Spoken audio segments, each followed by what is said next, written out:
कि बहुत सारे ऐसे लोग हैं, जैसे अब आप में से कुछ लोग बोलना स्टार्ट कर देंगे कि मेरा तो पड़ोसी है जो कि इन्वेस्ट करता था इक्विटीज में, बट उसने तो पैसे नहीं बनाए। मेरे साले साहब हैं, वो तो बड़े स्टॉक मार्केट में लगे रहते हैं दिन ब दिन, वो तो टीवी के आगे बैठे रहते हैं, वो तो लैपटॉप छोड़ते नहीं है अपना, वो तो सुबह 9:30 बैठते हैं और 3:30 के पहले तो मतलब कोई उनसे बात ही नहीं कर सकता, किसी का फोन भी नहीं लेते। तो वो तो स्टॉक मार्केट के बारे में सब लोग जानते हैं, सब कुछ जानते हैं, उनके तो पैसे नहीं बने आज तक। अगर ऐसा आप कह रहे हैं तो आपने खुद ही का आंसर कर दिया कि उनके पैसे क्यों नहीं बने। तो पैसे इसलिए नहीं बने बिकॉज 4 फोकस एरियाज ऐसे हैं जो मैं चाहता हूं आपको बहुत सिंपल टर्म्स में बताऊं। अगर आप इनको समझ गए तो आप ये समझ पाएंगे कि आपके खुद के पैसे या किसी और के पैसे क्यों नहीं बन रहे इक्विटीज में। अगर आप इन 4 फोकस एरियाज को बहुत ट्रांसपेरेंटली, बहुत इजीली समझ गए तो आप ये समझ पाएंगे कि आप क्या मिस्टेक्स कर रहे हैं और क्या करने वाले हैं। मेरे को अब हो गए 20 साल करते हुए, तो मुझे मालूम है कि किस किस्म की मिस्टेक्स मैं कर रहा था। But it's important that you realise what mistakes you doing is well. Okay, mistakes में पहला है कि हम सब ये हम फाइनेंशियल डिसीजेस कहते हैं, बुरा ना मानिए, बट ये डिसीजेस इसलिए कहते हैं बिकॉज हम इनको हार्बर करते हैं, इनको हम जानते हुए भी हम इसको ट्रीट नहीं करते, इसलिए डिसीज कही गई है इसे। तो ये 6 डिसीजेस हैं जो कि हम सब में, किसी को एक होती है, किसी को 2 होती है, किसी को सारी होती हैं। ये डिसीजेस हैं। ये कौन से डिसीजेस हैं जो आपको मेरे को होती हैं फाइनेंशियल डिसीजेस? वो डिसीजेस ये हैं कि सबसे पहला, बड़ा मजा आता है हमें लेवरेज लेने में। कैसे? 1 लाख इन्वेस्ट करके आप 2 लाख की लेवरेज लेते हैं, आप 2x की लेवरेज लेते हैं आप। खुदा ना खास्ता 2018 जैसा टाइम आ गया, खुदा ना खास्ता मार्च 2020 जैसा टाइम आ गया, खुदा ना खास्ता 2008 टाइम जैसा आ गया, जहां पे एक पर्टिकुलर स्टॉक आपका 40-50% करेक्ट हो गया, आपकी सारी वेल्थ वाइप आउट हो जाएगी। आपकी सारी वेल्थ वाइप आउट हो जाएगी। 10 में से अगर आपके 2 ट्रेड्स भी अगर आपके गलत डल गए, आपकी सारी वेल्थ, आपकी सारी प्रॉफिट्स वाइप आउट हो जाएंगे। लोगों को मजा आता है एफएनओ लेवरेज ट्रेडिंग करने में। अगर आप एक्सपर्ट्स नहीं है तो मत कीजिए, मत कीजिए, लेवरेज मत लीजिए। सबसे पहली डिसीज, क्योंकि आपको लगता है मजा आ गया, मैंने 10,000 डाले, मेरे को 50,000 मिल गए। मत कीजिए। Anything that gives you that high and that is very very वाह मजा आ गया, it's bound to destroy your wealth. ये पहली बीमारी ये है।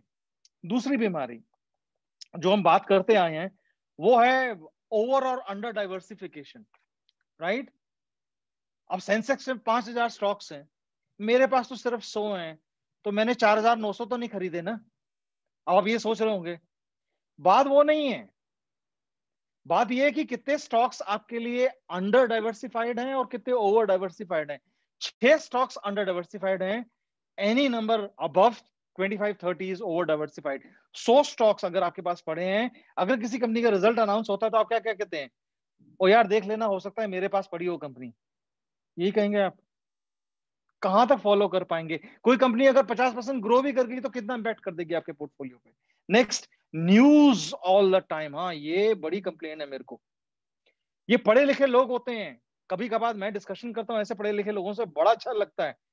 संजीव जी आपको मालूम है क्रूड $86 से बैरल हो गया? मैं कहा okay Sanjeev ji, do you realise how much of a bottom line impact it will have of the input raw material cost that it has for all the paint companies and pharma companies and chemical companies and any other company that is manufacturing related, which is doing tires or chemicals? Input cost इतना बढ़ गया है। फिर okay Sanjeev जी आपको मालूम है $5 के नीचे मिल रहा है क्रूड ऑयल? फिर ओके, अब $5 के नीचे मिल रहा है तो यूएस की जीडीपी गिर जाएगी, यूएस की जीडीपी गिरेगी तो वहां की मार्केट गिरेगी, वहां की मार्केट गिरेगी तो हमारी मार्केट गिरेगी। ये होता है ज्यादा पढ़ा लिखा होना। राइट? News news news. कि शर्मा जी आपको मालूम है, मैंने कहा था ना आपको सेकंड स्ट्रेन आएगा कोविड का, अब देखो लॉकडाउन फिर से होने वाला है। मैंने कल ही सुना न्यूज में एक नया स्ट्रेन आया है। When you listen to news too much, analysis paralysis तो छोड़िए, आप ओवर रिएक्ट करेंगे, आप कुछ ना कुछ गलत कर बैठेंगे। News news news news all the time, WhatsApp academy all the time. बंद कीजिए ये अपने इन्वेस्टिंग में, सुनिए, लेकिन don't act on that please, for heaven sec don't do that. Price is everything. Bajaj finance मैंने 80 रुपए का लिया था, वो तो 160 हो गया, मैंने बेच दिया, मैंने बेच दिया। 160 का 300 हुआ, कह रहे मेरे को हो सकता था 160 पे नहीं खरीदना, मेरे को नहीं बेचना चाहिए था, मैंने 300 पे खरीदा, 300 का 600 हो गया, मैंने बेच दिया। वो 600 का 1000 हुआ, 1000 का 2000 हुआ, 2000 का आज 5000 है। बिकॉज आपको लगा आपने 30-40% कमा लिए हैं बजाज फाइनेंस में, आपने बहुत बड़ा काम कर दिया आपने।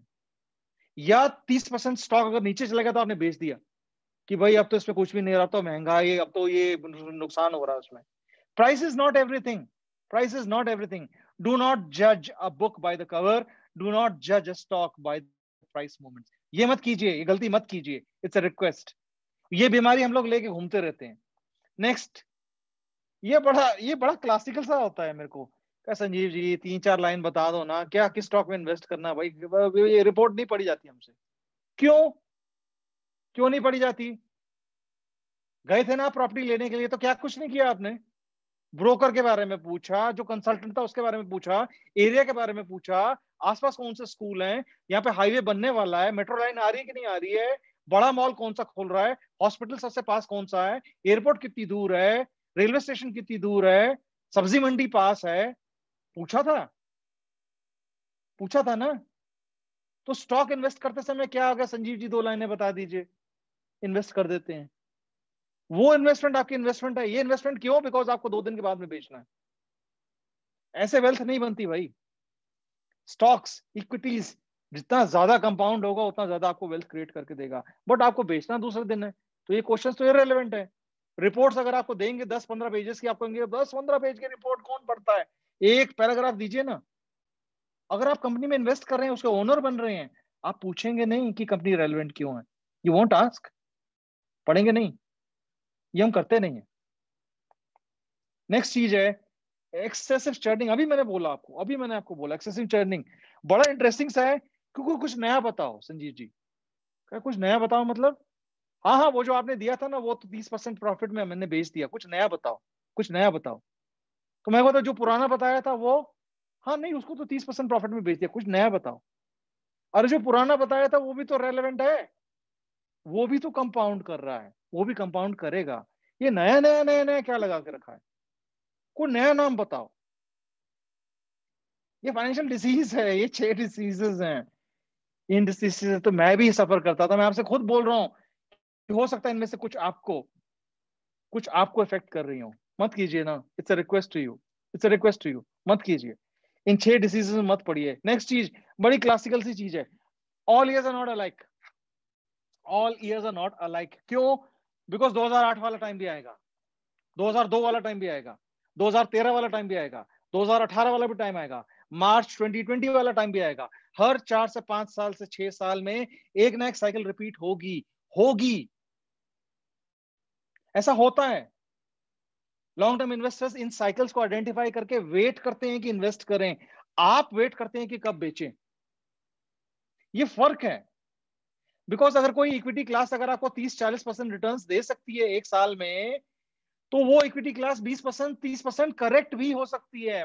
इस बात को समझिए, बहुत इंपॉर्टेंट है। अब क्लासिकल सी चीज मैं आपको बताता हूं। हाँ, क्लासिकल सी चीज ये है कि हम लोग कहते हैं कंपाउंडिंग, कंपाउंडिंग एक स्टोरी है। Fortunately I have my daughter joining this studio as well, so this story में appeal to her as well. आप भी कोशिश कीजिएगा कि आपके घर में अगर कुछ कोई भी यंग हो तो उसको जरूर आप एक्सपोज कीजिए इन लेसन्स के लिए, उनके लिए हेल्पफुल रहेगा। तो एक स्टोरी है, स्टोरी में एक किंग एक बंदे से बहुत खुश हो गया, तो उस बंदे को उसने कहा कि बोलो मैं क्या दूं। उस बंदे ने कहा कि जो चेस का बोर्ड होता है उसके हर स्क्वायर में, पहले स्क्वायर में अगर आपने एक वीट का दाना है डाला है, तो दूसरे स्क्वायर में डबल कर देना, और तीसरे स्क्वायर में उसका डबल कर देना। सो पहले स्क्वायर में 1 वीट का दाना, दूसरे में 2 वीट के दाने, तीसरे में 4, चौथे में 8। ऐसे करते करते टू टू द पावर 64 जब कंपाउंडिंग की, तो किंग को पता लगा इसने तो पूरा किंगडम मांग लिया है। हम सब कंपाउंडिंग की इक्वेशन जानते हैं, मैथमेटिक्स में पास हो चुके हैं। सब लोगों ने कहा कि आर कितना आता है, रेट ऑफ रिटर्न कितना होता है, किसी ने भी ऊपर वाला टी नहीं आज तक ओबे किया। टी होता है टाइम, जो कि आपको स्पेंड करना है। वहां पे आप कहते हैं नहीं नहीं, ये साल में तो बड़ा नुकसान हो गया भाई, बेचो बेचो। All years are not alike. इसीलिए जब कभी आप इन्वेस्टिंग करें तो लॉन्ग टर्म के लिए करें। Okay, next, long term is equal to the fundamentals is equal to wealth creation. ये आप अपने दिमाग में बात बांध लीजिए। फॉलोइंग चीज याद रखिएगा जो मैं आपसे कह रहा हूं, ओके। फॉलोइंग चीज ये है कि शॉर्ट टर्म में हर समय लिक्विडिटी और सेंटिमेंट्स गवर्न करते हैं price of the stock movement, okay. Short term में दो चीजें मैंने क्या कही कि लिक्विडिटी, कि पैसा कितना मार्केट में आ रहा है, और सेंटिमेंट्स। अब मैं आपसे एक क्वेश्चन पूछता हूं, here this question, okay. The question is, जब इंडिया में सिर्फ 50 केसेस कोविड के आए तो सेंसेक्स 7600 क्यों हुआ? जब इंडिया में हर दिन 1 lakh cases, close to 1 lakh cases covid के आ रहे थे, तब निफ्टी और सेंसेक्स अपने पीक में क्यों था? 50 पेशेंट पहले कोविड के आए तो सेंसेक्स ड्रॉप, निफ्टी ड्रॉप हो गए 7600 पे आ गया। 1 लाख पेशेंट्स कोविड के हर दिन आ रहे थे और निफ्टी अपने पीक पे था। आंसर कर पाएंगे आप?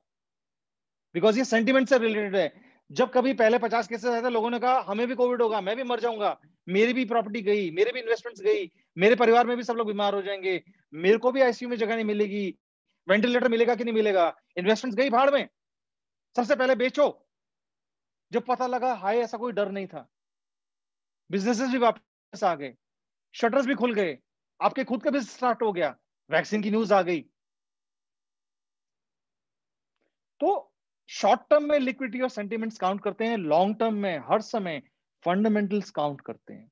याद रखिएगा इस चीज को, ओके। फंडामेंटल्स कैसे? अर्निंग्स। नेक्स्ट चीज, ये बड़ा इंटरेस्टिंग सा केस है। मैं थोड़ा टाइम दिल्ली रह चुका हूं, तो एक ऐसी जगह है new Rajendra Nagar. I'm not too sure if somebody is joining from New Rajendra Nagar. If they are, they will be able to relate to it. New Rajendra Nagar में अगर घर में 5 लोग हैं तो पांचों के पास वो क्षमता है कि वो अपनी कार ले सकें। क्षमता क्या नहीं है कि उस कार के लिए पार्किंग ढूंढ सकें। आप समझ रहे हैं? आपके पास क्षमता है कि आप 5000 स्टॉक्स खरीद सकते हैं, लेकिन आपके पास लिमिटेशन है कि इन 5000 स्टॉक्स को आप फॉलो नहीं कर पाएंगे।